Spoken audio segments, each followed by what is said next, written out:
You're listening to Procurement 6, the weekly podcast from the team at Art of Procurement that summarizes this week in procurement in just 6 short segments. Hi there, my name's Helen Mackenzie, and today is Friday, June 14th, 2024. 6. I was listening to a podcast this week with Brene Brown, where the topic was AI and social media and all that tech that's out there at the moment. And one of the subjects that she covered was the idea that technology was taking away our ability to focus and pay attention. And there was a lovely quote which I thought I would share with you today, which was that attention is an undervalued form of love. Okay, so what's love got to do with the way that procurement operates at work? More than you might think, because dealing with stakeholders is an essential part of what procurement does, and it's pivotal, isn't it, in delivering value to the business. So how you can give your stakeholders more attention and listen more effectively is a key tip for me this week. Think about that. How can you do that? Because as Siggy Asagi says in his great book, Sweet Stakeholder Love, one of the things I've learned, my success at work has never been solely dependent on my technical knowledge or competence. My ability to manage stakeholders effectively has always been an essential part of the mix. 5. How do you currently save and manage your supplier contracts? According to a recent poll we conducted with Ironclad, an overwhelming percentage of procurement teams rely on the traditional method of saving contracts as PDF in their company drive. But as Paul Bagley, Director of Commercial Contracting at Acosta, told Philip Eidson in a recent podcast episode, this is a woefully outdated approach to contract management, and, what's more, it actually puts the business at increased risk. In the extract from the podcast I've chosen for you today, let's take a listen as Paul explains what he sees as that uptick in risk. I'm surprised that there's not any AI-enabled contract creation, but there's that is the goal. That's where we're all moving to. If you are hopefully, like Toby's talking about with AI, everybody says AI, but what it really does for us in the procurement world is it eliminates those manual tasks. And everybody that's on we save the PDF to a drive knows what those manual tasks are. Mm-hmm. Like, it's simple questions when there's an M&A event of what vendors can we assign without requiring them to, give us their consent. Do you know that? What's a terrible answer is to either your new investors or somebody that wants to invest in your company is, I have no idea. Yeah.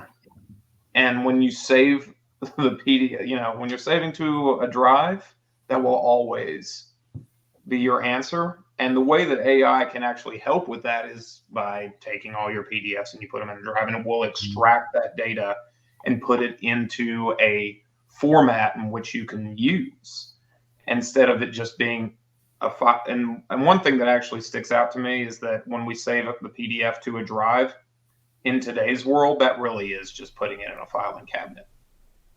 So, the digital world has the risk of things being confined to that dusty filing cabinet too. To listen to the full episode of the podcast, go to artofprocurement.com/podcast, or search for Art of Procurement and subscribe wherever you listen to podcasts, or click the link in today's show notes. 4. In 2022, the Ouija Forced Labour Prevention Act took effect in the United States. Aimed at combating forced labour in the Xinjiang Autonomous Region in China, this law requires companies sourcing in China to prove that no materials from there are used in their products. However, the well-intentioned law has created a number of challenges for companies with global supply chains, especially those involving textiles, food products like tomatoes, and polysilicon, the material used to make most solar panels. In this week's episode of Art of Supply, Kelly Barner looks at the recent news reports that suggest China is moving Uyghurs out of the Xinjiang as part of work exchange programs, and that's making it much more complicated for companies to know if they have forced labour in their supply chains or not.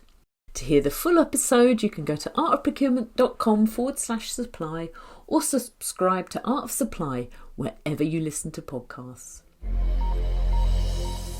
This is Procurement 6 from Art of Procurement. To get notified every time an episode is published, go to artofprocurement.com/subscribe.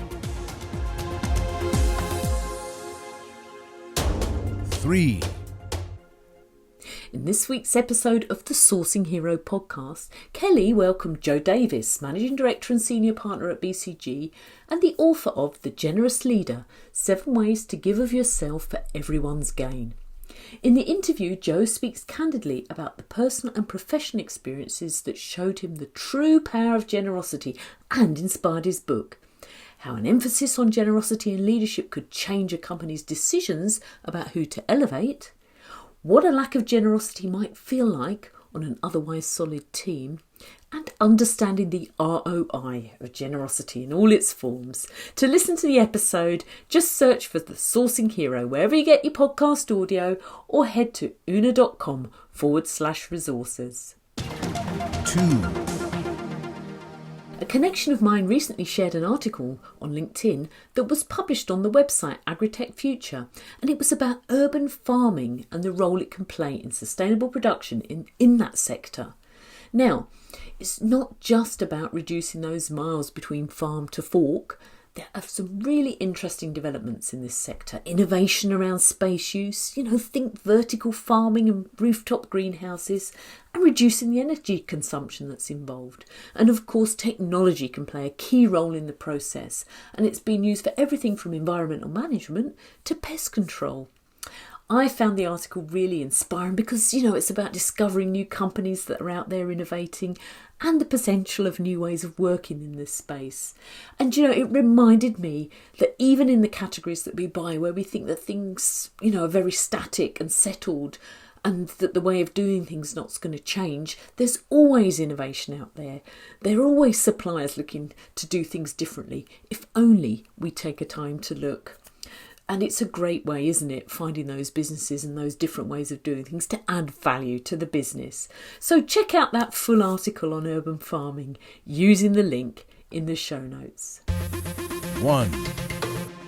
Before we wrap up for the week, here's an upcoming event you'll want to know about. On the 26th of June, Vivek Jayaraj from Deloitte and Arnaud Millard from iValua will join us to answer live questions and share current use cases for emerging technologies like AI. In particular, they'll focus on the long-running quest to establish a single source of truth about third-party risk in financial services. Register now to join us by going to artofprocurement.com/calendar or clicking the registration link in today's show notes. Hope to see you there. Thanks for listening. We'll be back next Friday at 6 a.m. U.S. Eastern Time. If you've enjoyed this pod, help us grow and tell your peers to search for Procurement 6 wherever they get their podcasts.